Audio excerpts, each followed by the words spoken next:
很多人都有听过吸引力法则，想什么就会吸引什么，但为何也有许多人仍然没有将他想要的成功、富裕、幸福美满吸引过来呢？这其中的关键在于我们有没有觉察到潜意识的状态。我们的真实生命是本自具足实相圆满，无量光、无量爱，而实相本具的无限潜能会将心想、心念的一切给映现出来，形成我们的生命体验。然而心的作用，一个我们需要知晓的原则，心的力量就是意识的力量，它分为表意识与潜意识。表意识即是我们现在所思所想的一切，大约占意识力量的 5% 到 10%， 而意识最大的力量则是来自于潜意识的储存，大约占意识力量的 90% 到 95%。 潜意识如同一个没有储存空间限制的随身硬碟，它将我们每个人过往至今生生世世所有的人生经验都记录在里面，并随时连带引动出强大的情绪感受，在潜意识的作用下，将影响着我们表意识的决定。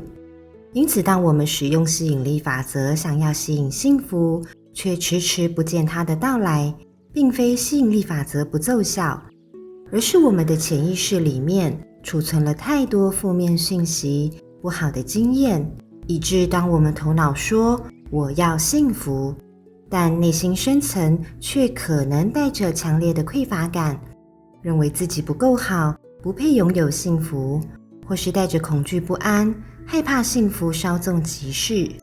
这些想法感受远大于头脑所说的幸福，而吸引力法则自然会作用于潜意识里最大宗、最主力的讯息储存，就看这些讯息是什么属性、什么状态，便会自然吸引相应于讯息属性的人事物来到我们的生命中。所以我们需要将意识整合，这将关系到我们的一生。当表意识与潜意识合一，原本的双头马车甚至多头马车的意识将统整协调到共同的方向，此时意识便开始发挥100%全然的力量。当意识没有整合合一，处在分裂的状态，就会形成每当我们心升起一个好的想法愿景，设定了目标，譬如减重、业绩、理想伴侣，却常常被潜意识那些突然冲出且不由自主的习性、负面情绪、过往不好的经验印记所影响，动摇了原本想要获得美好结果的想法，很难坚持走下去，而选择了半途而废或放弃。因为我们尚未明白潜意识储存对我们所造成的影响，它造就了背离于幸福成功的假象，譬如不配得、恐惧焦虑、恼怒怪罪。如果我们的心没有修炼，就会被这些假象所蒙蔽，自我放弃了通往幸福成功的道路。所以整合意识就是开始新的修炼。